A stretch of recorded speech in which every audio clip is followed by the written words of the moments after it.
sociale, elles n'ont aucun droit pour vivre, ni elles, ni les enfants qui sont à leur charge. Donc, ce monde occidental, aujourd'hui, fait pire que ce qu'il faisait au temps de l'ancien colonialisme. Aujourd'hui, c'est un colonialisme indirect, masqué, un interventionnisme qui dit, et là c'était la grande hypocrisie de la fin du siècle dernier et de ce début de ce siècle, que l'Occident allait intervenir dans ces pays musulmans sous-développés pour y développer la démocratie et les droits de l'homme. Ben, tout le monde était content si on peut nous aider à sortir de la misère où on vit, à bâtir des États démocratiques. Mais tout le monde a vu que l'hypocrisie, sous le vocable de développer la démocratie et les droits de l'homme dans des pays sous-développés, c'était un mensonge. Et on a bien vu en Afghanistan, en Irak et ailleurs, où cette intervention était là pour seulement protéger l'intérêt de l'Occident. Donc, ce sont des constatations, ce sont des choses sur lesquelles on peut tous aujourd'hui être d'accord, mais qu'est-ce qu'on peut faire? Je pense que qu'est-ce qu'on peut faire quand on est un citoyen du monde, quand on a une conscience? Je pense que le monde musulman n'a pas besoin que l'Occident s'excuse pour les années du colonialisme, etc. Nous avons besoin ensemble de dialoguer pour présenter des alternatives à ce monde globalisé injuste. Ce monde globalisé injuste qui fait que même l'Occident aujourd'hui a des difficultés. Il y a du chômage qui apparaît, de la précarité, mais tous les syndromes qui apparaissent dans le monde occidental, il faut vous imaginer, qui sont démultipliés dans les pays sous-développés, qui sont condamnés à être sous-développés. Bien entendu, avec l'annonce du développement de la démocratie et des droits de l'homme dans ces pays, ce que l'Occident cherchait, en fait, c'était de trouver une sorte d'ouverture ou d'échappement à la crise grave, socio-économique et politique que vivent la plupart de ces pays.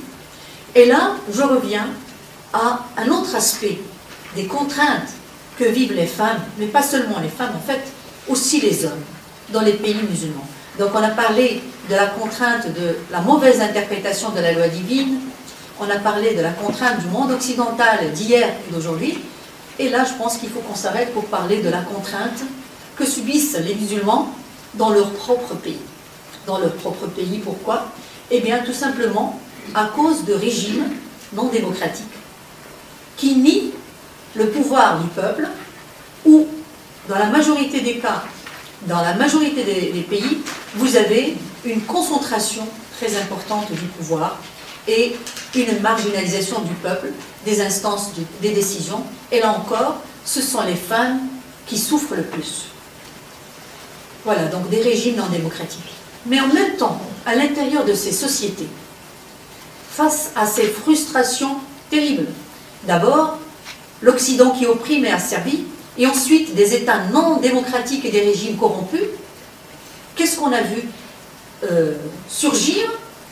Eh bien, une réactivité d'une certaine frange de la société qu'on appelle soit islamiste, soit extrémiste, soit fondamentaliste.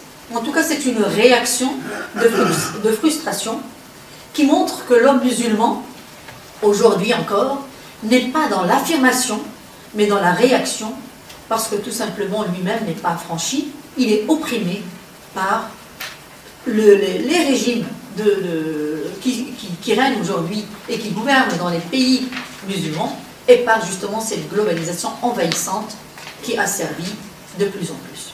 Alors pour revenir au cas de la femme marocaine,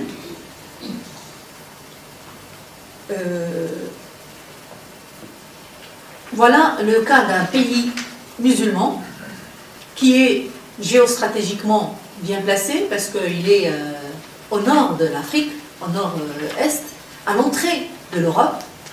Bien entendu, à l'intérieur de ce pays, il y a des luttes incessantes pour les droits des femmes, pour le droit à un état de droit pour l'instauration d'une véritable démocratie, et bien entendu, par les contraintes imposées aussi par ce système globalisé qui, comme nous le savons tous, a un pouvoir supra-étatique, il dicte, les institutions monétaires internationales dictent aux pays asservis ce qu'il faut faire, eh bien, il y a eu quand même certaines ouvertures.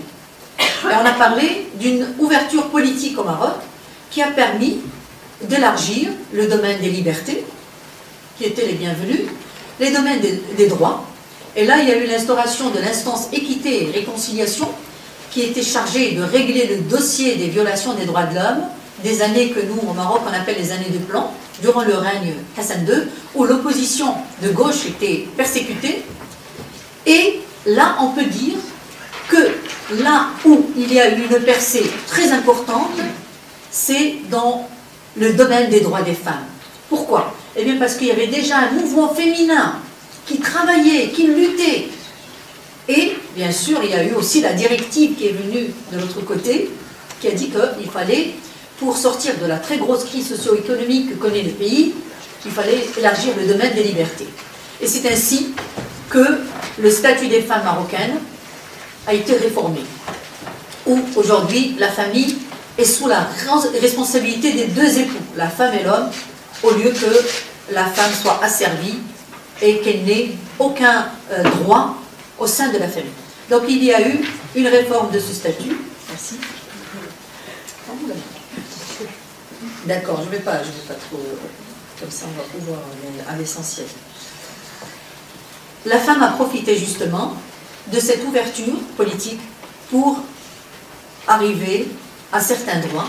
Et là, je pense que c'est la plus grande percée qu'il y a eu. Mais le mouvement féminin marocain reste très vigilant parce qu'il y a des forces nationales, internes, notamment guidées par le mouvement islamiste marocain, qui refusent toute avancée, et qui refusent tout ce qui vient de l'Occident, qui refusent toute avancée dans le domaine des droits des femmes, considérant que cela est anti-islam, alors que c'est tout à fait faux.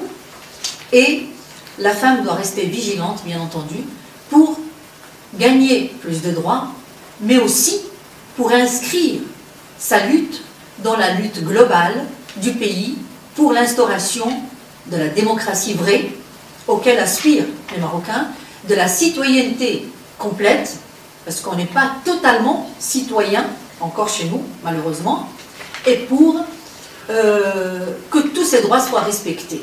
Puisque le Maroc a ratifié le pacte international des droits socio-économiques et culturels, au cœur duquel nous avons le droit à l'éducation en tant que droit transversal qui permet l'accès à tous les autres droits. Eh bien là aussi, c'est la femme qui pâtit le plus. Il y a plus de 50% encore d'analphabétisme. Les formations ne sont pas toujours en adéquation avec les attentes et les qualifications qui vont permettre demain le décollement du pays vers le vrai développement auquel nous aspirons tous. Mais il faut reconnaître aussi que la lutte des femmes, ce n'est pas que la lutte des femmes dans la société marocaine.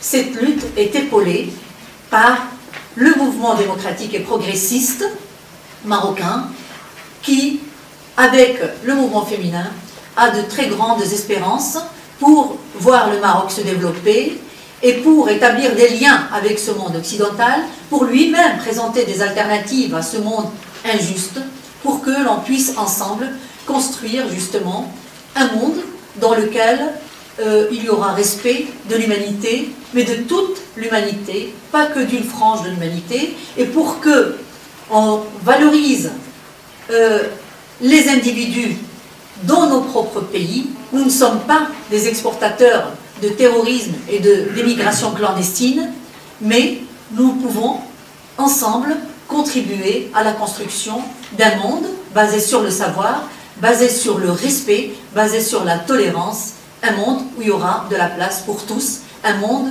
où régnera la dignité pour les hommes et pour les femmes. Et je vous remercie.